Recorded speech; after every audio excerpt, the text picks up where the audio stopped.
Welcome to పూరా local. ఇక సమాజంలో జీవిస్తున్న ప్రతి మనిషికి కూడా ఏదో ఒక ఇబ్బందులు ఉంటూనే ఉంటాయి. సమాజంలో బయటకు వస్తూ ఉంటారు, వాళ్ళ ఇబ్బందులు తెలియజేసుకుంటూ ఉంటారు. ఇటు ప్రభుత్వాలు కూడా వాళ్ళ వైపున ఉంటూనే ఉంటాయి. వాళ్ళ దాంతోపాటు కూడా ఇటు మరుగుజ్జుల సంఘ ప్రజలందరూ కూడా చాలా ఇబ్బందులు ఫేస్ చేస్తున్నారు. వాళ్ళకి కూడా సమాజంలో గుర్తింపు అంటూ ఉండాలి అని చెప్పేసి బయటకు రావడం జరుగుతుంది. గత కొంతకాలం నుంచి ఈ సంఘ ప్రజలంతా కూడా మాట్లాడడం కూడా జరుగుతుంది. సో ఇదే విషయం పైన మాట్లాడదాం. ప్రస్తుతం మనతో పాటు కూడా మరుగుజ్జుల సంఘ ఎవరైతే ఈ సంఘంలో ఉన్నారో వాళ్ళందరూ కూడా ఉన్నారు మనతో పాటు. వాళ్ళతో మాట్లాడే ప్రయత్నం చేద్దాం. అసలు మీరు సమాజంలో ఎలాంటి ప్రాబ్లమ్స్ ఫేస్ చేస్తున్నారు, ఏ విధంగా ఉందంటారు మీకు బయట రెస్పెక్ట్ అనేది? నమస్కారం. నేను మరుగుజ్జు సంఘం రాష్ట్ర అధ్యక్షుడు మాట్లాడుతున్నాను, మల్లేష్. మేము ఈ సంఘం పెట్టి 25 సంవత్సరాలు అవుతుంది. 25 సంవత్సరాలు. రేపు 26 తారీఖు వస్తే 25 సంవత్సరాలు. నేను 2001లో స్టార్ట్ చేసిన. 2001లో సంఘం స్టార్ట్ చేసిన, 2023లో రిజిస్ట్రేషన్ చేయించిన. అంటే అప్పుడు మనకు తెలియదు, విలేకరులు అందరూ చెప్తేనే మీరు రిజిస్ట్రేషన్ చేయించుకోండి అంటే అప్పుడు రిజిస్ట్రేషన్ చేయించుకున్నాం.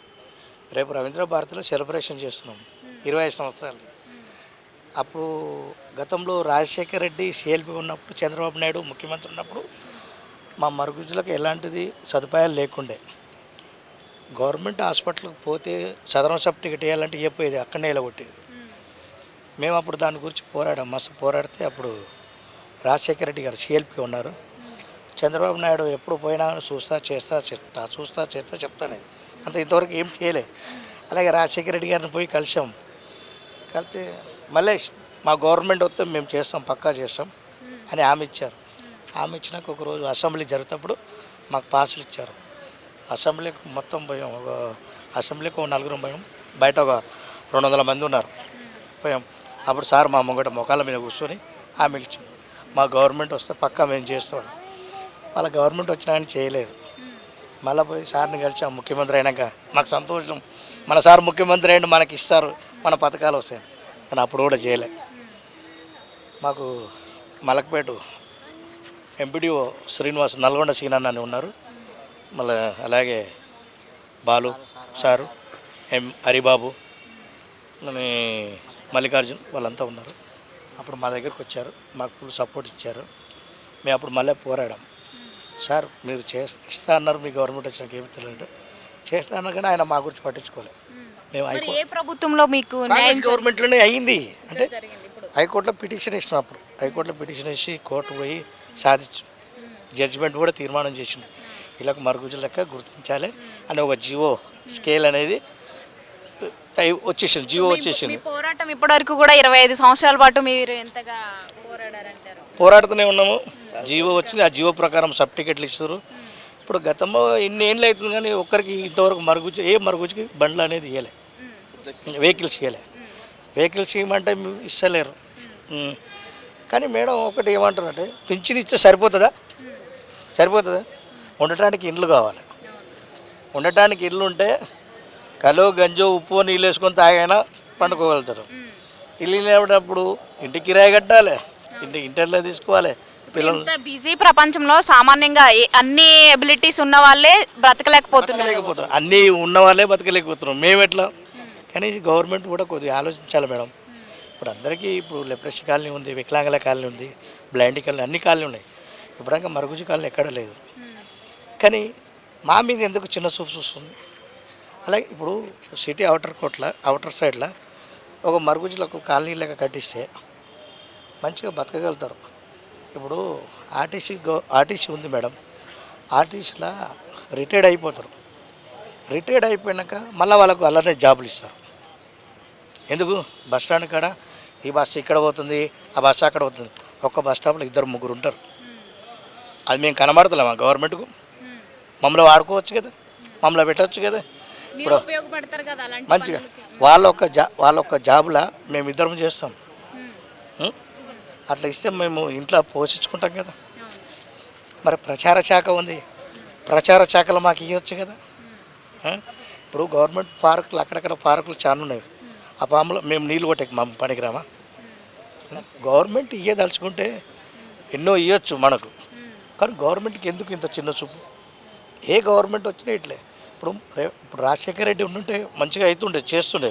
కానీ ఏమో మా అదృష్టము, మా దురదృష్టము సారిపోయిండు. మళ్ళీ ఇప్పుడు కాంగ్రెస్ గవర్నమెంట్ వచ్చింది, రేవంత్ రెడ్డి గారు ఒప్పుకున్నారు. రజనీ అనే అమ్మాయికి జాబ్ ఇస్తా అన్నారు, ఇచ్చారు. జాబ్ ఏమన్నా అది పర్మనెంట్ జాబ్, అది కాంట్రాక్ట్ బేస్ కింద ఇచ్చారు, అంతే కదా. గవర్నమెంట్ ఇవ్వచ్చు కదా. సరే ఆ అమ్మాయికి ఇచ్చారు. కథ వాళ్ళు మేమంతా ఏం చేసినాం, మాకు చదువుకున్న వాళ్ళకు కూడా గవర్నమెంట్ జాబులు ఇవ్వచ్చు కదా. చదువు లేని వాళ్ళకు స్వయం ఉపాధి చూపెట్టవచ్చు, స్వయం ఉపాధి చూపెట్టాలి. ఇప్పుడు ప్రతి ఒక్క మరుగుజ్జు ఇంట్లో, ప్రతి ఒక్క వికలాంగుని ఇంట్లో అంత్యోదయం రేషన్ కార్డు ఇవ్వాలి. 35 kgs బియ్యం వస్తాయి, 35 కిలోలు ఆ రేషన్ కార్డు ఇవ్వాలి. ప్రతి ఒక్క వికలాంగుని ఇంట్లో, ప్రతి ఒక్క బ్లైండ్ ఇంట్లో, ప్రతి ఒక్క మరుగుజ్జు ఇంట్లో, ప్రతి ఒక్క ఇంట్లో అంత్యోదయం రేషన్ కార్డు ఇవ్వాలి. 35 కిలోలకు బియ్యం రేషన్ కార్డు. లేవు, కొంతమందికి లేవు, కొంతమందికి ఉన్నాయి. అవి ఇవ్వాలి, కంపల్సరీ అందరికి ఇవ్వాలి. డబుల్ బెడ్రూమ్లు ఇవ్వాలి, అదొకటి. చదువుకున్న వాళ్ళకి జాబ్ ఇవ్వాలి, చదువులేని వాళ్ళకు స్వయం ఉపాధి చూపెట్టాలి. అది మేము సీఎంని కోరేది. రేవంత్ రెడ్డి సార్, సీఎం సాబ్ ఒకటి ఒక్కసారి మా మీద దృష్టి పెట్టండి, మమ్మల్ని ఆదుకోండి, చిన్న చూపు చూడకండి. మరుగుజులకు డబుల్ బెడ్రూమ్లు ఇచ్చి మంచిగా ఇండ్లు, మంచి రేషన్ కార్డులు ఇచ్చి స్వయం ఉపాధి చూపెట్టండి. అందరు ఒకసారి మా మీద మంచి దయ చూపెట్టండి, మీ మేలు ఎప్పటికి మర్చిపోం. రేవంత్ రెడ్డి ప్రభుత్వం వచ్చిన తర్వాత మీ వైపు చూడడం జరిగింది. ఎవరైనా నాయకులు కాంగ్రెస్ ప్రభుత్వం నుంచి వచ్చి మాట్లాడడం కానీ, మీకు అంతకుముందు హామీలు ఇవ్వడం కానీ, స్పెషల్గా మీ సంఘానికి? ఇప్పటివరకు అయితే ఏం కాలేదు. మేము రేవంత్ రెడ్డి గారి ఇంటికి పోయాం, సార్ గెలిచాక 2-3 సార్లు పోయాం. అక్కడ ఎవరో సార్ ఆఫీసర్ అంట, కానో ఏమో పేరుంది, అతను ఆ ఇంటికాడికి అంత దూరం తీసుకుపోతాడు. రండి అంటాడు, పోండి పత్రం ఇట్లా తీసుకుంటాడు, పోండి సార్ ఒక్కరు సార్ మమ్మల్ని కలిపండి, లేదు అంటాడు. సార్ అందరు కదా సార్, ఒక్కరు కదా. ఏ గవర్నమెంట్ ఉన్నా కానీ నాయకులు కలవాలంటే అలాగే ఇబ్బంది పడాల్సి వస్తుంది. నేను అప్పుడు టీఎన్జే ముఖ్యమంత్రి ఉన్నప్పుడు కలిసిన, ఎప్పుడు ఎన్టీ రామారావు కన్నా ముందు టీఎన్జే ముఖ్యమంత్రి ఉన్నప్పుడు కలిసిన, ఎన్టీ రామారావుని కలిసిన, చంద్రబాబు నాయుడుని కలిసిన, కేసీఆర్ గారిని కలిసిన. ఈ రేవంత్ రెడ్డి సార్కి ఎందుకు మరి కలవనిస్తలేరు? మేము మనుషులమే కదా, మాకు కూడా కలిస్తే మేము కూడా మా బాధలు చెప్పుకుంటాం కదా. ఆడ వస్తారు ఆ సారు, ఆ కానో ఏమో పేరుంది ఆయనది, కలవనిస్తలేడు. ఆడ పంపిస్తాడు, తీసుకుని పోరి అంటాడు. సార్ ఒక్క ఛాన్స్ సార్, మాకు ఒక్క ఇద్దరికన్నా ఛాన్స్ చేయండి, సార్ తోటి మాట్లాడుతాం. ఎప్పటికి 2-3 సార్లు పోయినాం, పోనిస్తలేడు. మామూలుగా మీ యొక్క మరుగుజ్జుల సంఘంలో ఉన్న ఎవరైతే మొత్తం ఇలా ఉన్నారో వీళ్ళందరూ కూడా అసలు జీవనోపాధి ఎలా, మీరు ఎలాంటి పనులు చేసుకుంటూ మీరు నివసిస్తూ ఉంటారు? నేను సికింద్రాబాద్లో దస్తీలు అమ్ముతా, దస్తీలు సాక్షులు, నాది ఫుట్పాత్ బిజినెస్, అది చేస్తాను. ఇక కొందరు మీరేం చేస్తూ ఉంటారు? మేము ఇప్పుడు స్టడీ చేసిన, డిగ్రీ అయిపోయింది. ఇప్పుడు ఏదో ఒక పని చేయాలని చెప్పేసి ఏదో ఒక చిన్న ఆఫీస్లో, రియల్ ఎస్టేట్ ఆఫీస్లో చేస్తుంటాను. ఈ రియల్ ఎస్టేట్ ఆఫీస్లో చేసిన 10,000 ఇచ్చినా దేనికి పనికిరాదు. మా నెలకు వచ్చేసి 5,000 రూపాయలు రెంట్ ఉంటుంది, కరెంటు బిల్ అన్నీ కలిపితే 6,000. ఈ 10,000 వచ్చే 10,000 అటే పోతాయి.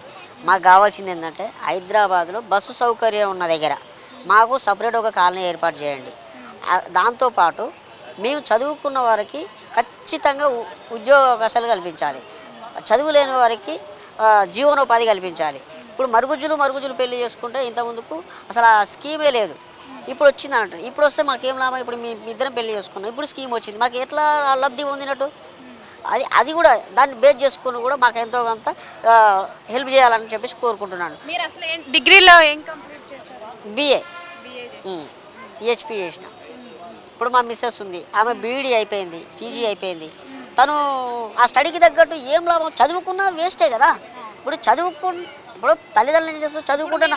ఇప్పుడు మగవాళ్ళే ఏదో ఒక పని రోడ్డుపైకి వెళ్ళి చేస్తున్నారు, కానీ ఇప్పుడు ఇలాంటి మరుగుజ్జుల్లో అమ్మాయిలు ఎలాంటి పనులు చేస్తూ ఉంటారు? ఏం పని ఉంటుందండి, ఎవరో ఇంట్లోకన్నా వెళ్ళి బడుబాసాలను దోమాలన్నా కానీ తోమలేని పరిస్థితి. ఎవరైనా ఇంట్లోకి వెళ్ళి బడుబాసాలను దోమాలన్నా, ఒక రోజువారీగా కూలీగా పనికి పెట్టాలన్నా మనకు పెట్టుకోలేను. ఒకవేళ ఎవరో నీలాంటి వాళ్ళు నాలాంటి వాళ్ళు పెట్టుకున్నారు అంటే బడుబాసాల బ్యాగ్ ఇట్లా మొయ్యాలంటే మాతో కాదు, నిండా 5 కేజీల బ్యాగు మొయ్యాలని పరిస్థితి. మమ్మల్ని ఎవరు పని పెట్టుకుంటారు? మాకు జీవనోపాధి ఎట్లా, మేము బతకడం ఎట్లా? అంటే చావే మాకు ముఖ్యమా? అంటే మాకు చావే ముఖ్యమా? పరిష్కారం అనేది చావే ముఖ్యమా? పరిష్కారం లేదా? అంటే గవర్నమెంట్ తలుచుకుంటే మా జీవితాలని నిలబెట్టలేదా? అంటే నేను ఒకటే కోరుకుంటున్నా, గవర్నమెంట్కి ప్రభుత్వాన్ని ఒకటే వేడుకుంటున్నా. ఏమని వేడుకుంటున్నా? సార్ మా జీవితాలు మార్చండి, నాతో పాటు ఉన్న మరుగుజ్జుల కుటుంబాలందరి జీవితాలు మార్చండి, మేము బతుకుతాం. మీ అంటే మా వంతు కృషిగా మా సహాయ సహకారాలు, మా ఓటు మాత్రం కావాలి, ఓటు వేయడానికి మాత్రం ఓటు కావాలి, మా ఓటు బ్యాంకింగ్ కావాలి. కానీ మీకు ప్రభుత్వ పథకాలు ఏమేమి అందుతాయి ఇప్పుడు ఇప్పుడు ప్రభుత్వ పథకాలు ఇప్పుడు ఏం పథకాలు ఉన్నాయి? పెన్షన్ వస్తుంది, అదే పెన్షన్ వస్తుంది. మాకు ఆల్రెడీ మాకు ఎలక్షన్లకు ముందు మాకు హామీలు ఇచ్చిండు, ఇది ఇస్తా అది ఇస్తా అని. ఇంతవరకు పెన్షన్ వస్తుంది, 4,000 రూపాయలు పెన్షన్ వస్తే సరిపోద్దా? అదే ఏపీలో 6,000 రూపాయలు ఇస్తున్నాడు. మనకి ఇస్తున్నాడా? ఇంతవరకు కాలేదు. మనకు ఒకటి అందరి మరుగుజ్జులు ఒకటే కాదు, అన్ని వికలాంగుల సంఘాల నాయకుల నుంచి కూడా అందరూ ఒకటే కోరుకుంటున్నా. నేను ఏం కోరుకుంటున్నా అంటే మా జీవితాలు మార్చండి. మేము డిమాండ్ చేస్తలే, మీ మీద ఫైట్ చేయనీయగలేదు. మీ మీద ఫైట్ చేయాలంటే మాతో కాదు, మేము ఉన్నది భూమికి 3 ఫీట్లు, మీ మీద మేము ఫైట్ ఎట్లా చేస్తాము? నేను ఒకటి అడుగుతున్నా, వేడుకుంటున్నాము. ఒక దేవుని వరవెట్లా అడుగుతారో మేము వేడుకుంటున్నాం. మిమ్మల్ని మా జీవితాలు మార్చండి, మా జీవితాలు చాలా హీనంగా ఉన్నాయి, ఆ జీవితాలతో మీరు ఆడుకోకండి. మా జీవితాలు బయటికి వెళ్ళినప్పుడు మీరు ఎలాంటి ఇబ్బందులు ఫేస్ చేస్తారు? సొసైటీలో బయట వాళ్ళు ఎలా సొసైటీలో జీవితంలో మనం చేయాలంటే ఫేస్ చేయాలంటే ఈ నుంచి అడిగి పోతే 1 నిమిషం దాటి నడుస్తున్నాం, ఒక 10 నిమిషాలు దడుస్తున్నాం అంటే మన ఆత్మ 10 రెట్లు వెనకకు చావుతూనే ఆలోచిస్తాం. మేము చస్తే బాగుండ్రా, ఈ సమాజంలో బతికేదానికంటే చస్తే బాగుండు. అలాంటి ఫేసింగ్ ఉంది ఇప్పుడు సమాజంలో. అంటే చదువుకు కొంతమంది విజ్ఞాత కలిగిన వాళ్ళు, అరే పలానోళ్ళు పోతుర్రా బాబు నువ్వు ఎక్కడికి, కొంతమంది 100లో 1 అన్న నువ్వు ఎక్కడికి వెళ్తావన్నా, నేను ఎక్కించుకొని తీసుకుపోయి డ్రాప్ చేస్తానంట. అలాంటి వాళ్ళు కొంతమంది హేళనగా మాట్లాడుకుంటూ పోతారు, బండి మీద పోతుంటారు. అసలు అవమానం ఎదిరిస్తుంటాం, కానీ మనం ఏం చేయాలా? ఏం చేయలేని పరిస్థితి. ఇట్లా ఓకే. మీరు ఎప్పుడు పెళ్ళి అయింది? ఎన్ని సంవత్సరాలు అవుతుంది? 5 సంవత్సరాలు. 5 సంవత్సరాలు అవుతుంది. ఏం పని చేసుకుంటూ బ్రతుకుతారు మీరు? మాకేం పని లేదు. హోటల్లో పని చేస్తాడు. హోటల్లో. ఈ పాప ఏం చేస్తుంది? ఇంటికాడ ఏం చేస్తుంది మేడం? ఇంటికాడనే ఉంటుంది. ఇంటికాడ వీళ్ళ బతుకు ఎట్లా? గవర్నమెంట్ ఒక దృష్టి పెట్టి ఆలోచించాలి, వీళ్ళ బతుకులు ఎట్లా? ఇప్పుడు మా బతుకులు మార్చాలి. గవర్నమెంట్ ఉంది ఎందుకు చెప్పు? ఇప్పుడు ఇతను హోటల్లో పని చేస్తాడు, ఏమో ఇంట్లో వీళ్ళు ఇప్పుడు గవర్నమెంట్ 4,000 జీతం పిచ్చిడి ఇస్తుంది. ఆ 4,000తో వెళ్తాయా?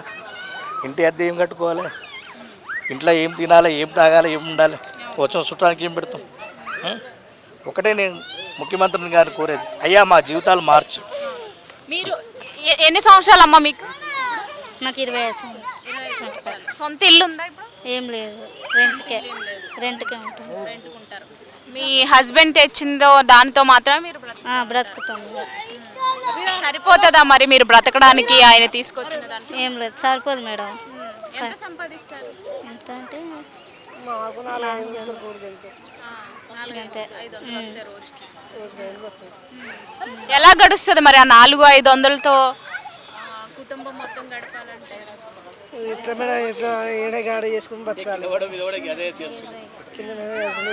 చేసుకుంటేనే కదా ఆధారం మేడం, చేసుకోకపోతే ఎట్టుంటుంది మాకు? నేను కనీసం పట్టుకుడికైనా చూసుకోవాలి కదా. నేను ఘోరంగా ఉన్నాయి మా పరిస్థితులు. ఇది చేసుకుంటేనే ఆధారం. మనం నేర్చుకోకుండా మనకి ఏమైనా వస్తున్నాయా అంటే ఏమి లేవు. ప్రభుత్వం ఏమైనా పట్టించుకుందంటే అది లేదు. కానీ కనీసం ఇప్పుడు ఫ్యామిలీ పోషించాలి. ఆమె ఇలా నమ్మొచ్చింది, ఏమో నన్ను నమ్మొచ్చింది, మరి వదిలిపెట్టాలా? వదిలిపెట్టలేము. ఏదన్నా కూడా రోడ్డు మీద ఏదన్నా కూడా చేసుకుని తిరగాలి కదా. దానికోసం ఇప్పుడు ఆయన ఇస్తారని ఆశ లేదు, వాళ్ళు ఇస్తారని. వాళ్ళు ఇచ్చే ఆశ కోసం మేము ఎన్ని రోజులని ఎదురు చూడాలి? కనీసం అవసరాలను తీసుకోవాలి కదా. వాళ్ళు ఇచ్చే ఒక పింఛన్ కోసం మాకేమవుతుంది? ఏం రాదు. ఎందుకు మీరమ్మా ఇటు ఆడపిల్లలు మీరు ఇంట్లో ఏ విధంగా ఉంటుంది? మీరు కూడా బయటకు వస్తూ ఉంటారా? వస్తుంటాం.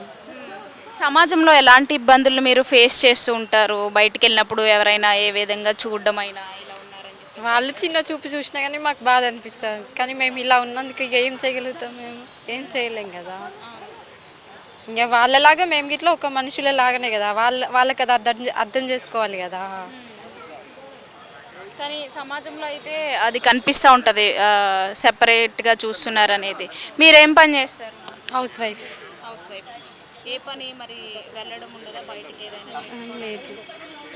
అంటే ఇప్పుడు ఉన్న సమాజంలో మేము చేసుకోవడానికే కొంచెం చిన్న కష్టం అవుతుంది. చిలక ఏ పని చేయగలరు అసలు మీరు? ఇప్పుడు ఏ పని చేయలేదు. ఏ పని అంటే ఇక చిన్న చిన్న రోడ్డు మీద ఇంట్లో పని తప్పించి ఇక బయటకు పోదామంటే ఇక మేము చేస్తేనే వీళ్ళనే చేస్తారు.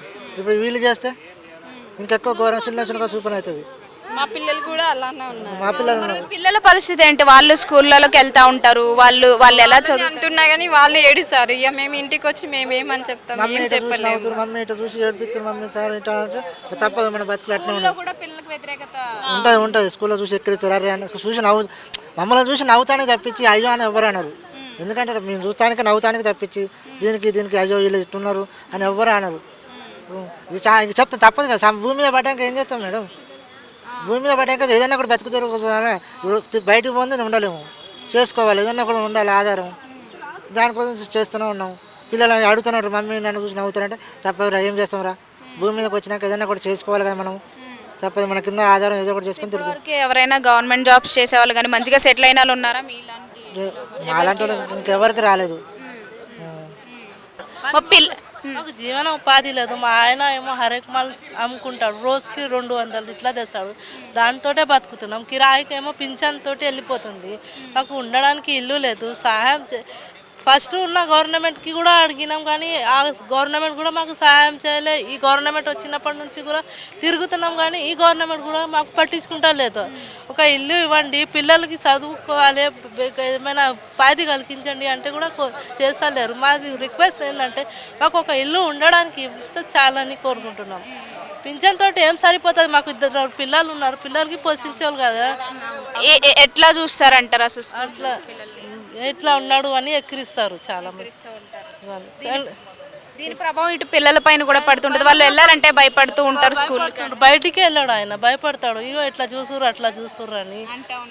ఆయన హెల్త్ కూడా బాగుండదు. నెలకి 2 సార్లు హాస్పిటల్లో అడ్మిట్ అవుతాడు. ఇట్లా హెల్త్ సరిగా ఉండదు కానీ ఏం పట్టించుకుంటారు. మహిళల విషయానికి వస్తే మీరు బయటికి వెళ్ళి ఎలాంటి పనులు చేసుకుంటారు? మేము ఏం పని చేసుకోలేము. మాకు పని అడిగితే ఎవరు ఇయ్యరు. గవర్నమెంట్ కూడా అడిగితే ఇయ్యరు. ఇంట్లో వాళ్ళు పని బాసనలు తోమడానికి ఏమన్నా దేనికైనా కూడా లేదమ్మా మీకు ఎట్లా ఇవ్వాలి పని, మీరు ఇంత చేయగలుగుతారు, ఇంత ఉన్నారు, మీకు ఎట్లా వస్తుంది పని అని అడుగుతారు జనాలు. మేము ఎట్లా బతకాలండి? గవర్నమెంట్ చెప్పండి. మీరు రేవంత్ సార్ మాకు చూడండి, మా మీద కూడా చూడండి. మీరు మాను కూడా పట్టించుకోవాలి కదా, ఏం పట్టించుకుంటలేరు కదా గవర్నమెంట్.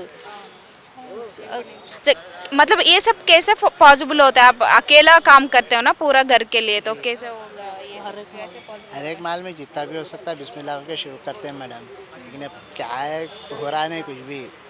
स्वास्थ्य बोल के आए अभी इधर, इससे पहले भी मीटिंग में आए थे तो जब भी बोले थे, लेकिन करते बोले सर नहीं। कांग्रेस के ऑफिस को भी गए थे, उन्हें भी करते बोले, अभी तक कुछ बोले नहीं।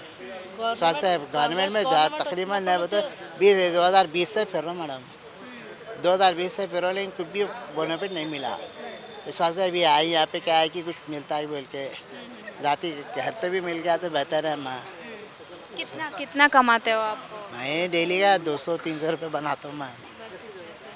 इतने से पूरा घर कैसे संभालते हो? यार कोशिश करना यही रहता है कि जितना हो सके कम खर्चे में निकालना बोल के रहता है। राशन आता गवर्नमेंट से, राशन का चावल आता, सालन पका लेना का रहता है। పింఛన్ వస్తుంది, ఆ పింఛన్ తోటి కిరాయికే వెళ్ళిపోతుంది. దాంతోనే బతుకుతున్నాం. అదే సొంతం ఇల్లు ఉంటే ఏంటంటే, సొంతం ఇల్లు ఉంటే ఇంట్లో ఉంటాం, తిండి ఒకరోజు తిన్నాం లేనాం ఎట్లా అయినా కానీ బతకగలుగుతాం కదా. అమ్మ మాకు ఉంది ఇల్లు అని, అది కూడా ఇస్తలేరు గవర్నమెంట్. ఎందుకుంది గవర్నమెంట్? పోయిన గవర్నమెంట్ కూడా ఏం పట్టించుకోలేదు. ఈ గవర్నమెంట్ వచ్చినప్పుడు 2 సంవత్సరాలు అవుతుంది కానీ ఈ గవర్నమెంట్ కూడా ఇవి ఏమీ దొరకలేదు మాకు. ఇక్కడ మనం చూసుకుంటే ఈ మరుగుజ్జుల సంఘంలో అన్ని రకాల కుల మతస్థులు కూడా ఉన్నారంటారు. సో వీళ్ళ మధ్య ఎలాంటి విభేదాలు అన్నా కనిపిస్తూ ఉంటాయి ఇక్కడ? ఇప్పుడు మరుగుజ్జు అంటే ఒక కేటగిరీలో వివిధ రకాల కులాల నుంచి రావచ్చు. అసలుంటప్పుడు మనం యూనిట్ అనేది ఒకటే ఉంటుంది, మరుగుజ్జు అనేది ఒకటే. ఇప్పుడు ఈయన ఏ కులమైనా కానీ మరుగుజ్జే కదా. అలాంటప్పుడు ఇట్లా ఎలాంటి విభేద గొడవలు పడినట్టు హిందువులు ముస్లింలని ఇక్కడ ఇందులో ఉండదు. మా దాంట్లో అలాంటి ప్రసక్తే లేదు. మేము బాయి లెక్క ఉంటాం. ఒక ఇంట్లో అన్నదమ్ములు సోదరి బావ లెక్క ఉంటాం, ఒక అక్క చెల్లె లెక్క ఉంటాం, ఒక అన్నదమ్ముల లెక్క ఉంటాం. అట్లే ఏదున్నా మేము ఒకటే కోరుకుంటాం మేడం, ప్రభుత్వం మాకు సహాయం చేసి మమ్ములని రేపు ఏదో ఒక రోజు మమ్ములని వీళ్ళకి ఇలాంటి సదుపాయం లేదు అనుకుంటా చేస్తే మేము శాశ్వతంగా బతకగలుగుతాం. లేకపోతే మా హీనంగా చాలా ప్రాబ్లమ్స్ ఉన్నాయి మేడం. నార్మల్ పర్సన్స్ కంటే 1000 రెట్లు ఎక్కువ ఉంటాయి మా దగ్గర ప్రాబ్లమ్స్. ఇప్పుడు ఒక్కొక్కరికి చూడండి, ఈ బాబు చూడండి, ఈ బాబు రేపు స్కూల్కి పోవాలన్నా కష్టమే. ఒక బ్యాగ్ వేసుకొని నడవలేని పరిస్థితి. ఈయనకు జెనెటిక్ ప్రాబ్లం. ఈయన పెళ్లి చేసుకుంటే ఏం చేయాలి? ఇప్పుడు వాళ్ళకి ఏదో ఉపాధి చూపిస్తే ఈయనని బండి మీద తీసుకుపోయినా చదివించడానికి ఛాన్స్ ఉంటుంది. అసలు ఇప్పుడు ఈయన ఏం చదువుతాడు? ఎట్లా అంటే ఒక పిల్లలు కనాలంటే కూడా మాకు భయం అనిపిస్తుంది. ఆల్రెడీ పోషించలేం పరిస్థితి. ఇంకోటి వీళ్ళు బయటకు వచ్చిన తర్వాత కూడా చాలా బేస్ చేస్తాం. మేమే చేస్తున్నాం కదా. రేపు ఉన్న ఫ్యూచర్లో ఇలాంటి అవకాశాలు ఉంటాయో ఉండయో పరిస్థితి ఏంది? పిల్లల్ని కానీ రోడ్డు మీద వేసే బదులు వదులుకోవడం ఒక గొడ్డురాలుగా ఉండడం బెటర్ అనిపిస్తుంది. ఓ తల్లి అయినా తండ్రి అయినా అదే మా తల్లిదండ్రులు ఆ రోజు ఇట్లా ఆలోచిస్తే మాకు ఈ రోజు మాకు ఇదంతా లేకపోయేదేమో, చాలా కష్టాలు ఎదుర్కొనేటోళ్ళం కాదేమో అనిపిస్తుంది. సో ఇది చూసాం కదా, మరుగుజ్జుల సంఘంలో కూడా ఇక్కడ ఎవరైతే ఈ ప్రజలు ఇందులో ఈ యొక్క సంఘ ప్రజలు మనం చూస్తూనే ఉంటాం. వీళ్ళలో కూడా చాలా ఇబ్బందికర పరిస్థితులు ఇక్కడ మనం చూస్తూ ఉంటాము. ఎందుకంటే సొసైటీలో వీళ్ళని సపరేట్గా చూస్తూ ఉంటారు. ఇప్పుడు సామాన్య ప్రజలే రోజువారీ ఇటు ఇంట్లో 10 మంది పనిచేసి డబ్బులు సంపాదించినప్పటికీ కూడా ఎన్నో సమస్యలు ఉన్నాయంటున్నారు. అలాంటిది వీళ్ళలో అసలు బయటకు వచ్చి ఒక సరైన పనిని కూడా పూర్తిగా చేయలేని పరిస్థితి వీళ్ళది. సో వీళ్ళంతా కూడా గవర్నమెంట్ని ఒకటే కోరుకుంటున్నారు, వీళ్ళకంటూ ఒక కొంత ఉపాధి కల్పించాలి, మేము కూడా బ్రతకాలి సొసైటీలో అని చెప్పేసి. సో వీళ్ళ వైపు కూడా ప్రభుత్వాలు చూడాలనే కోరుకుంటున్నాం. కానీ ఇలాంటి వైపు అంటే సొసైటీలో ఈ రెండో కోణం కూడా ఉంటుంది. ఇలాంటి ప్రజలు కూడా బ్రతకాలి, వీళ్ళ కోసం ఇటు ప్రభుత్వాలు సహకరించాలి. సొసైటీ ప్రజల్లో అంటే మన ప్రజలు కూడా వీళ్ళని తక్కువ చూపు చూడకుండా ఇటు స్కూళ్ళ దగ్గర నుంచి మొదలుపెట్టి పనుల దగ్గర కూడా వాళ్ళకి రెస్పెక్ట్ అయితే ఇవ్వాలి మనం. కెమెరా పర్సన్ విజయ్తో రిపోర్టర్ రామలక్ష్మి, హైదరాబాద్ నుంచి.